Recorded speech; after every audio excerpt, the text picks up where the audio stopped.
Image copyright AFP image caption More than 600,000 Rohingya have fled across the border into Bangladesh. U.S. Secretary of State Rex Tillerson says Myanmar's military action against the minority Muslim Rohingya population constitutes ethnic cleansing. He said the Rohingya had suffered horrendous atrocities and as a result the U.S. was considering targeted sanctions against those responsible. In September, UN Human Rights Chief Zeid Ra'ad Al Hussein also accused Myanmar of ethnic cleansing.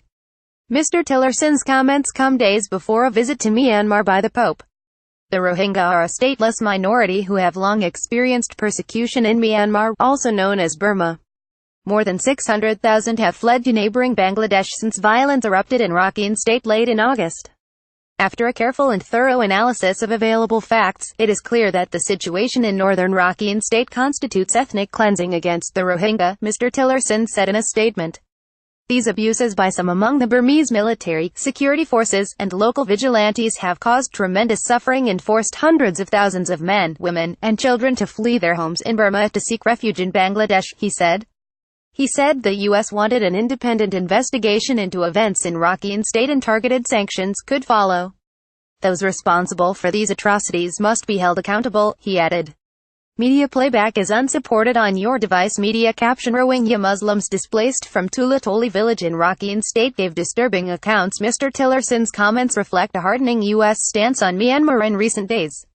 On a one-day visit to the country last week, he said Washington was deeply concerned by reports of widespread atrocities. He urged the government and security forces to respect the human rights of all those within its borders. U.S. builds pressure on Myanmar. Analysis by Barbara Plettusher, U.S. State Department correspondent. The designation comes after careful analysis by the State Department, which determined that there was intent and planning behind the horrendous atrocities. Hence Rex Tillerson included the Myanmar military among the parties listed as directly involved. A senior State Department official said the term ethnic cleansing is not defined in international or U.S. law and therefore doesn't inherently imply consequences, but the U.S. is considering targeted sanctions against those responsible. In the meantime, another senior official said the designation was aimed at increasing pressure on Myanmar authorities to repatriate the Rohingya refugees and make it safe for them to return. The U.S. has sought to balance its desire to hold the military accountable with its support for the civilian government, led by Aung San Suu Kyi. The State Department official said a successful transition to civilian rule is crucial to resolving the long-running ethnic conflicts at the root of the latest violence. Ms. Suu Kyi has been criticized for a weak response, but the official said she had no control over the military and their power-sharing arrangement, and that she'd have to work with the generals to address the crises. The tougher U.S. rhetoric comes after a delegation, led by Senator Jeff Merkley, recently returned from a visit to Myanmar and Bangladesh. Members of the delegation said they were disturbed by the reports of attacks on Rohingya, including the rape and murder of family members. The BBC has also heard numerous first-hand reports from refugees of killings, rape and even massacres. Inside Rakhine State itself, a BBC crew witnessed burned-out homes and a Muslim village being set on fire.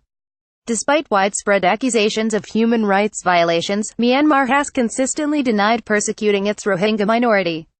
Earlier this month, the Myanmar army released the results of an internal investigation in which it exonerated itself of blame for the crises. It said terrorists from within the Rohingya community, which it called Bengali, were responsible for burning houses, and that those who fled did so because they feared those terrorists. Amnesty International dismissed the report as an attempted whitewash.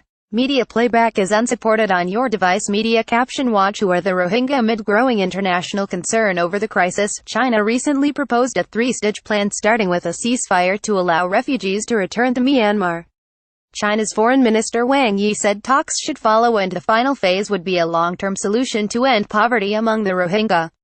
Beijing has close ties with both Myanmar and Bangladesh and in the past has had to deal with thousands of refugees seeking shelter in China after fleeing lawless border regions. Pope Francis is due to arrive in Myanmar on the 26th of November. His visit will include meetings with Army Chief General Min Aung Hlaing and the country's de facto civilian leader, Aung San Suu Kyi, the Vatican has said. The pontiff will later travel to the Bangladeshi capital, Dhaka, where he will meet Rohingya refugees, a Vatican spokesman said on Wednesday.